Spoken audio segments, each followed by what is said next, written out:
Eu sou Mário Persona e essas são as respostas que eu dei aos que me perguntaram sobre a Bíblia.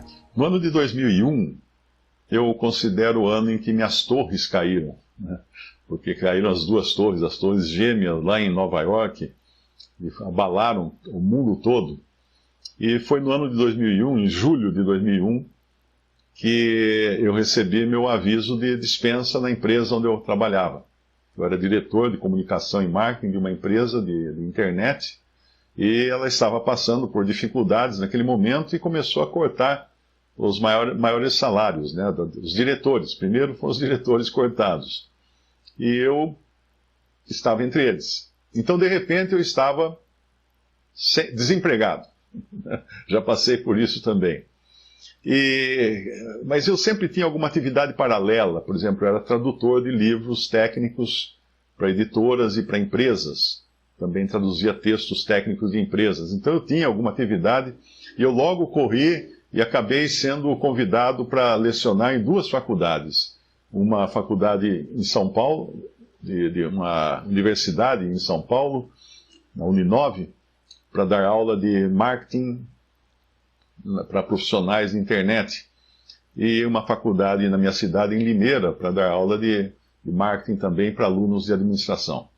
Então ali eu já tinha alguma atividade e comecei a me virar, né, como palestrante autônomo agora, individual. Eu já fazia palestras na empresa onde eu trabalhava, mas eram palestras para clientes, para conquistar mercado. Mas agora eu iria fazer palestras como profissional autônomo. E então comecei minha empresa de palestras e aí você fica tentando fazer a roda virar, né? Tudo isso no final de 2001. E aí nesse final de 2001 também eu já tinha recebido outro aviso prévio, que era o da minha esposa. Depois de 23 anos de casado e mais um tempo de namoro, ela queria se separar, ela não queria mais continuar a vida em comum. E eu com 47 anos, 46 para 47 anos, certamente entrei em parafuso. Um parafuso que vi tudo rodopiar. E aí você perde o chão, né? Aí você perde o chão, aí você não sabe o que fazer, aí você pensa as maiores bobagens. A sua mente não raciocina mais de forma coerente. Então eu tinha que viajar, porque meu trabalho é basicamente viajando e atendendo clientes em outras cidades, eventos em outras cidades. Tinha que chegar numa palestra, colar um sorriso plástico assim no rosto, como se nada tivesse acontecendo, e um coração lá moído, né, de dor, de tristeza. Mas você não pode, o show não pode parar, né? O circo não pode terminar o show. Eu sempre me lembro do que aconteceu, do que eu vi numa entrevista uma vez, o Carlos Manga contando, eu acho que ele estava contando, ou não sei se ele estava entrevistando, aquele ator que fazia muita comédia no cinema antigo. Eu acho que o Carlos Manga estava contando a história, o Grande Otelo. Ele estava contando a história do Grande Otelo. E ele disse que ele estava produzindo um filme com o Grande Otelo, e o Grande Otelo chegou para filmar a cena, era um filme onde tinha Rapunzel, aquela mulher de tranças que joga a trança da sacada do seu palácio, do seu amado poder subir e tal. E a Rapunzel era o Grande Otelo, de peruca loira, né? Ele era negro, né, de peruca loira, era uma comédia, uma chanchada, uma comédia brasileira. E o cara lá embaixo, o namorado era, acho que Oscarito, se não me engano. Mas ele contou que eles estavam fazendo isso. Tinha uma cena nesse dia, desse filme, e o Grande Otelo chegou na cena, fez a cena, todo mundo ria à beça, até no estúdio, né? O pessoal gargalhava. E depois que terminou a cena, que ele contou pro diretor, ele falou, olha, minha esposa, ele tinha uma esposa com 2 filhos pequenos, minha esposa teve um surto, minha esposa matou meus 2 filhos e se suicidou em seguida. Então estou acabando de vir do enterro deles. Fui enterrar meus 2 filhos e minha esposa. Então quando eu vi aquela história, eu falei assim, puxa vida, eu vou pensar que eu sou a pior bolacha do pacote aqui, né? Mas mesmo assim você fica um abalo desse, primeiro de perder emprego, depois de perder a esposa, você fica amargurado, né? Eu me lembro que eu viajava, e viajava só, e às vezes eu estava na estrada, eu via aquele pilar da ponte se aproximando, é como se o pilar falasse para mim assim: eu sou seu amigo, me abraça, vem me abraçar, vem. A mente já não estava funcionando mais com clareza. Não estava funcionando mais com clareza. Então eu ficava imaginando o que vai acontecer se eu só der uma viradinha na direção e pegar o pilar da ponte, né? Eu me lembro até que eu fui fazer um evento em Belo Horizonte, tinha um hotel que reservaram para mim, era um prédio muito alto, eu não me lembro qual é o edifício, era um edifício muito alto em Belo Horizonte. E eu olhava pela janela do quarto, assim, estava num dos últimos andares, olhava para baixo, ficava imaginando, e o que será que acontece se eu ia ter que quebrar a janela para sair, porque eles põem agora nos hotéis, eles põem aquela janela de bascular, mas ela não abre mais do que, acho que, 15 centímetros, por causa do grande número de suicídios em hotéis. Porque o cara está sozinho ali, ele está com algum problema, ali sem ninguém por perto, é quando ele toma a decisão errada de acabar com a vida. Então eu passei por tudo isso, passei por todas essas bobagens na cabeça, os desesperos que eu passava, o assédio também, né? Não parava, porque um homem nessa idade e agora divorciado, até alunas na faculdade que eu dava aula, né, que tinha dado a minha filha, ficavam dando em cima. Um dia eu contei até para um colega professor que eu tinha me separado, né? Ele casado, espírita roxo, os olhos dele brilharam que nem um farol. Assim, puxa, cara, que legal, meu, nossa! E as meninas aqui na faculdade dão em cima de professor, aproveita agora, aproveita agora. É a cabeça da criatura. Mas tudo isso, graças ao Senhor, meus filhos me ampararam e eu fui passando por esse problema todo. Quer dizer, quando o Senhor permite alguma coisa na nossa vida, Ele também vai usar isso depois. Paulo fala naquele versículo, ele e os outros, bom, esses caras sofreram horrores, né? Se a gente acha que nosso sofrimento é alguma coisa, Paulo também falou que ele chegou a desesperar da própria vida, né?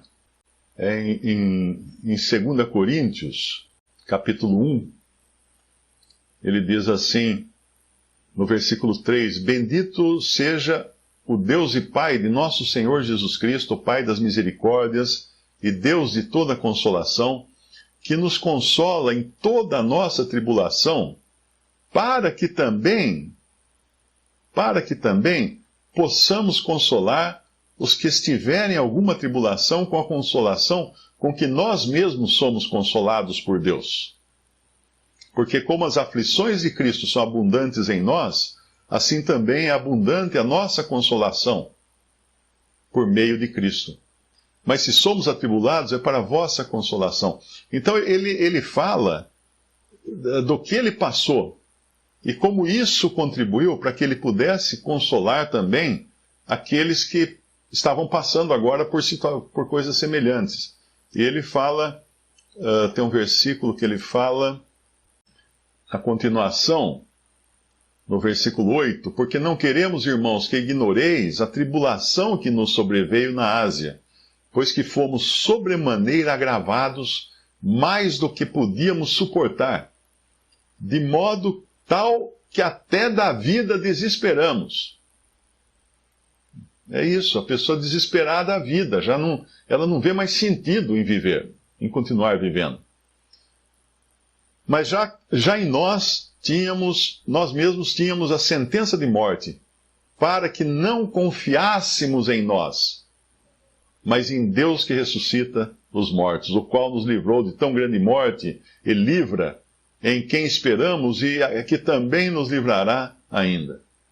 Então, uma coisa importante entender é que assim como aquele pilar da ponte parecia estar me chamando para o abraço, e aquela altura da janela do hotel parecia estar me convidando a descer sem usar elevador, você não pode confiar na sua mente. Ela vai pregar peças, ela vai sussurrar nos seus ouvidos, e por trás disso é Satanás também, que não quer vida. Satanás é homicida desde o princípio. Então ele fica soprando no seu ouvido para você tirar a própria vida, porque ele é homicida. E você vai atender o que ele fala. E principalmente se a sua mente estiver atribulada, confusa, passando por um desequilíbrio químico que faz criar pensamentos assim, como se fosse a solução, você vai dar essa chance para o diabo? De jeito nenhum. E eu fiquei muito mal, eu fiquei deprimido, meus filhos que ficaram assim, me segurando, me amparando, não queria mais reunir, não queria ir na reunião, não queria ir na conferência, ia acontecer uma conferência naquele mês, aqui em Limeira, eu não queria mais nada, eu queria enfiar a cabeça debaixo do travesseiro e dormir, morrer, sumir, desaparecer, falar, puf, sumir. Né? Mas aí, graças ao Senhor, meus filhos me ampararam muito, né? Meu filho e minha filha, tinha o Pedro ainda, mas o Pedro não estava nem aí, não estava entendendo nada. Né? Mas meu filho e minha filha me ampararam muito. E eu parei, eu dava a escolinha dominical para as crianças, eu pregava o evangelho nas reuniões, eu pregava o evangelho para todo mundo que eu encontrava, eu distribuía folhetos, eu falava, eu ministrava nas reuniões, ministrava a palavra nas reuniões, eu fazia todas essas coisas sem faltar uma reunião. De repente eu estava só indo na ceia do Senhor, e olhe lá ainda, ia mais porque meus filhos iam, né, para eles não irem sozinhos, eles me arrastavam, me puxavam, vai pai, vamos, vamos. Eu fiquei assim, olha, de 2002 a 2008, acho que foi, 6 anos, né? 6 anos. Aí um pouco antes de 2008, sim, eu comecei aos poucos recuperar mais a minha comunhão com o Senhor e também com a palavra, e falar mais de Cristo para as pessoas e tal. Mas aí, eu tinha uma consultora empresarial, que a gente trocava figurinha pela internet, ele mandava, nunca conheci pessoalmente, só mandava serviço para ela mandava às vezes um serviço para mim e tal. E um dia ela mandou um link, falou assim, olha o que eu estou fazendo, né? Na hora que eu abri o link, eu quase caí de costas. Era um podcast, de áudio, onde ela, espírita roxa, ela lia textos de Allan Kardec. Quando eu escutei aquilo, eu falei assim, meu, que vergonha! Essa mulher fazendo isso para divulgar um erro satânico, né? Porque o espiritismo não tem fundo debaixo das patas do diabo. E eu aqui, que tenho condições, tenho recursos, tenho tanta coisa que eu podia estar divulgando, né? Falando. Aí eu já tinha a minha TV Barbante, que eram os vídeos que eu fazia com assuntos ligados a marketing, trabalho, comunicação, etc. Eu falei, eu vou fazer uma TV também, eu vou fazer um vídeo falando do Evangelho.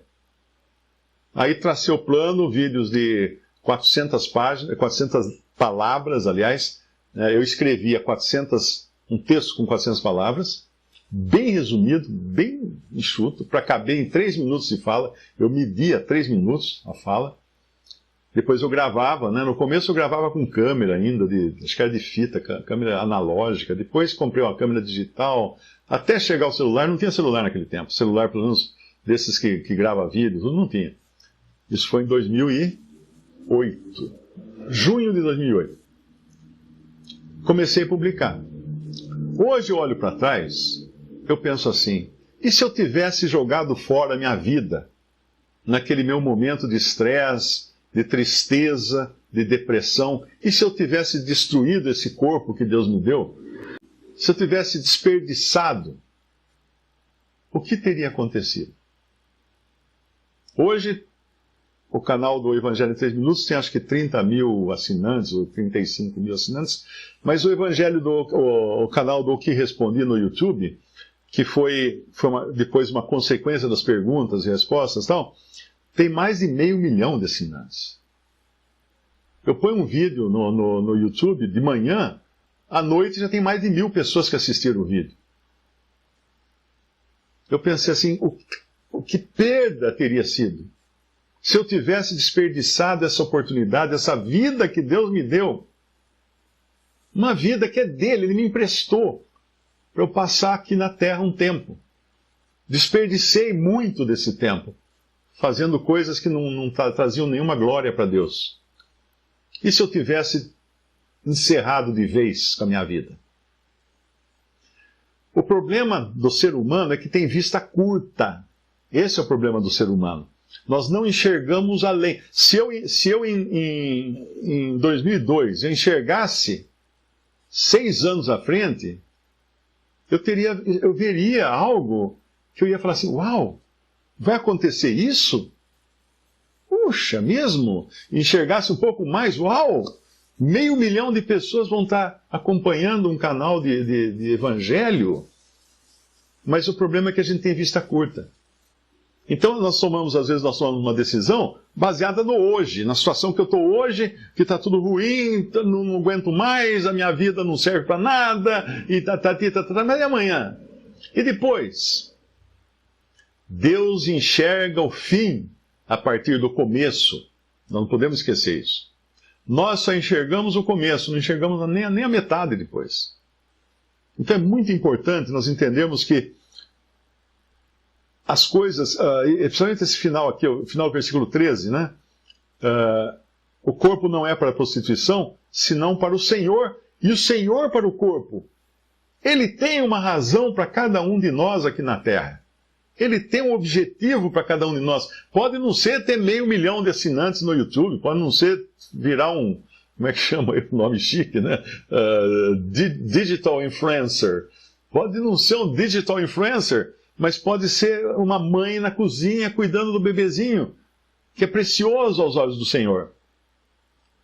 Uma mãe que cuidou de Timóteo, por exemplo. Timóteo, a mãe e a avó de Timóteo têm seus nomes registrados na Bíblia, coisa que muitas pessoas importantes do mundo nunca tiveram e nunca terão. Né? A avó Lloyd, a mãe Eunice, né? Que é o nome, os 2 nomes. Então as maiores celebridades do mundo não tiveram esse privilégio, que tiveram a mãe e a avó de Timóteo, do jovem Timóteo. E aí o versículo 14, ele mostra, né, que para nós o que nos espera é realmente o melhor. Por mais que a gente esteja aqui num corpo de carne, capengando, se arrastando por essa vida, inclusive agora, né, nesse momento de toda essa confusão aí, de pandemia e tudo mais, fica patente e evidente que o terrorismo é a principal arma do diabo. Porque nem bem acabou a pandemia, acabou não, né, que está por aí ainda, agora é Covid, e de repente vem uma outra cepa lá da África do Sul que já provaram que ela não é tão ruim assim, que não matou ninguém até hoje, mas aí os jornais, terrível. Gente, eu falei acho que alguma coisa numa das últimas lives que eu gravei, ou foi durante uma live que eu falei alguma coisa de suicídio que está aumentando tremendamente, está uma pandemia de suicídios agora. Aí alguém comentou do lado ali naquela parte dos textos, ele falou: minha avó suicidou-se ontem. Que coisa triste, porque as pessoas às vezes não estão com muita estrutura psicológica para suportar essa pressão, esse medo, esse desespero todo, e decidem dar o fim à vida. O crente tem a sua missão aqui na Terra, nunca se esqueça disso. Você pode ser uma pessoa que não tem nenhuma projeção nas coisas que você faz, mas o Senhor tem um objetivo para você. Tem um objetivo para você. Muitos grandes pregadores, né, que você lê a biografia deles, de quem eles ouviram o Evangelho a primeira vez? Foi de uma pessoa comum, uma pessoa na rua, uma pessoa no trabalho. Depois Deus usou eles para pregar para milhões de pessoas. Como Timóteo, de quem ele ouviu o Evangelho? Da mãe e da avó. Wesley, John Wesley e Charles Wesley. Eram 2 irmãos na Inglaterra, O John Wesley e o Charles Wesley. O John era um pregador de mão cheia. Com quem que ele aprendeu? A mãe. A mãe deles criou um monte de filhos, mas criou todos no Senhor. É muito bonito você procurar a biografia de John Wesley e do irmão dele, o Charles Wesley. Normalmente o John pregava e o Charles cantava. Tinha muito disso antigamente, né? Um pregava o evangelho, depois o outro cantava os hinos. E cantava hinos, não tinha microfone, cantava com aquele negócio na boca, aquela corneta na boca. Tem muitos hinos escritos pelo Charles Wesley, pelo irmão dele, tem vários hinos que foram escritos pelo irmão dele, e foram pessoas, você não vê falar do pai deles. Por quê? Porque foi a mãe o esteio daquela casa. Percebe como é importantíssimo as mães, a influência que elas podem ter nos seus filhos, e essa influência se multiplicar depois na mão do Senhor? Que maravilha que é isso, né? Ou não sabeis que o vosso corpo é o templo do Espírito Santo que habita em vós, proveniente de Deus, e que não sois de vós mesmos? Esse é o ponto que eu queria deixar muito frisado, muito claro aqui. Eu não posso me desfazer desse corpo, porque ele não me pertence. Eu não pertenço a mim mesmo. Eu pertenço a Cristo, e esse corpo me foi dado para Ele me usar aqui na terra. É uma extensão, esse corpo é uma extensão de Cristo como um testemunho aqui na terra. Para fazer aqui na terra o que Ele não está fazendo agora. Ele fez enquanto estava aqui. Ele subiu ao céu. Agora o Espírito Santo está me usando, e usando cada crente para pregar a sua palavra aqui nesse mundo. E apenas para terminar a leitura aqui nesse capítulo: ou não sabeis que o vosso corpo é o templo do Espírito Santo, que habita em vós, proveniente de Deus, e que não sois de vós mesmos, porque fostes comprados por bom preço. Glorificai, pois, a Deus no vosso corpo e no vosso espírito, os quais pertencem a Deus. Eu quero terminar deixando uma mensagem também para quem chegou ao fundo do poço, ao fim da picada, está num mato sem cachorro, está desorientado com todos os atropelos que sofreu nesse ano que passou, de tanto terrorismo psicológico na mídia, na imprensa, na internet. E quando você tenta de todas as maneiras e parece que não encontra saída, não é? Lembre-se que o Senhor é a saída, o Senhor é a solução para as coisas. Eu vou ler uma mensagem agora, nem é minha essa mensagem. Ela é de uma escritora que viveu na metade do século XIX, chamada Laura Anna Barter Snow. Laura Anna Barter Snow. E ela escreveu uma carta que é como se fosse Deus falando comigo e falando com você também, não é? Então essa é a mensagem que eu acho que vale a pena você escutar agora, nesse tempo tão sombrio que nós estamos vivendo. O título da mensagem é Os Desapontamentos da Vida. E os desapontamentos da vida são, na realidade, apenas determinações do meu amor. É como se Deus estivesse falando conosco. Hoje eu tenho uma mensagem para você e vou segredá-la suavemente ao seu ouvido, para que quando as nuvens que anunciam a tormenta surgirem, sejam douradas de glória para você suportar. E para que sejam quebrados os espinhos nos quais você talvez tenha de pisar, se já não está pisando, não é? A mensagem é curta, é uma frase apenas, mas deixe que penetre fundo no seu coração e seja para você como um travesseiro para repousar sua cabeça cansada, sua cabeça fatigada. A mensagem é a seguinte: fui eu que fiz isso. Só isso. Fui eu que fiz isso, como Deus falando para nós. Você já parou para pensar que tudo o que lhe diz respeito também diz respeito a mim? Porque aquele que tocar em você, toca na menina dos meus olhos. Isso, na palavra de Deus diz isso. Você é precioso para mim, e é por isso que me interesso especialmente pelo seu crescimento espiritual. Quando a tentação o assaltar e o inimigo avançar como uma inundação, saiba que fui eu que fiz isso. Eu sou o Deus das circunstâncias. Você não foi colocado onde está por acaso. mas porque é o lugar que eu escolhi para você. Você queria ser humilde? Pois saiba que o lugar em que está é o único onde poderá aprender muito bem essa lição. É por meio de tudo aquilo que lhe rodeia, que rodeia você, e até daqueles que o cercam, que a minha vontade se cumprirá em você. Você está passando por dificuldades financeiras? É difícil viver com o que ganha? Fui eu que fiz isso, pois eu sou o dono de todas as coisas. Eu quero que você receba tudo de mim e dependa exclusivamente de mim.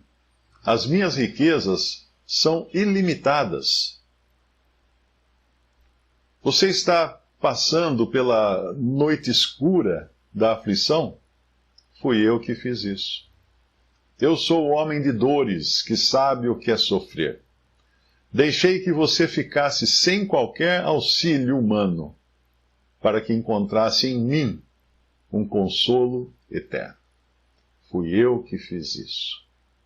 Você está desiludido com algum amigo para quem você abriu seu coração?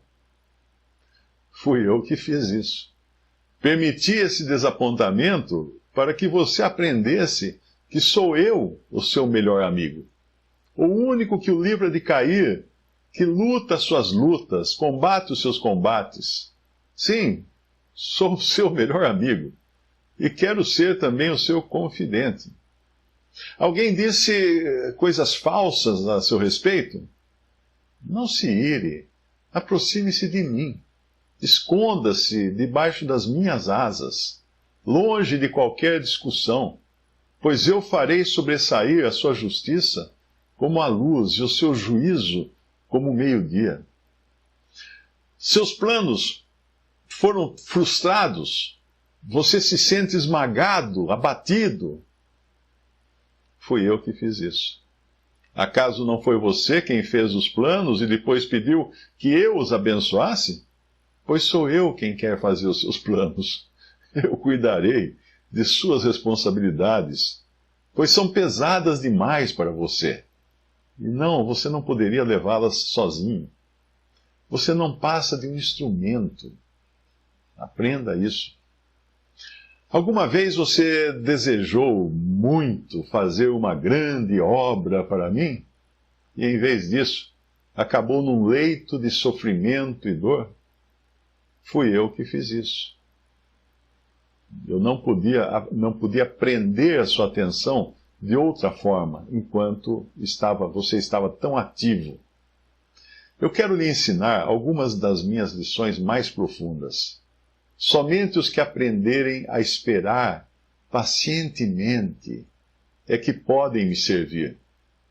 Os meus melhores obreiros costumam ser aqueles que foram colocados fora do serviço ativo para aprenderem a manejar melhor a arma chamada oração. Você foi chamado de repente a ocupar uma posição difícil, de grande responsabilidade? Vá em frente, conte comigo.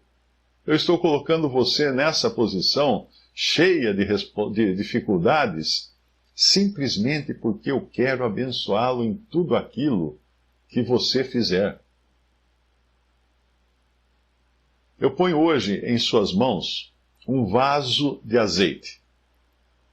Tire dele o quanto você quiser, para que cada circunstância no seu caminho, cada palavra que o magoe, cada obstáculo que ponha a sua paciência à prova, cada manifestação de sua fraqueza, possa receber o bálsamo desse azeite, o bálsamo desse óleo. Lembre-se de que os obstáculos são instruções divinas. A dor que sofrer será na medida em que você me enxergar em todas as situações. Portanto, conserve em seu coração todas as palavras que eu lhe disser, pois são elas a sua vida. Até aqui esse texto de Laura Anna Barter Snow, que viveu de 1864 a 1939. Visite respondi.com.br. Adquira os livros ou baixe e-books. Visite 3minutos.net. Baixe o aplicativo.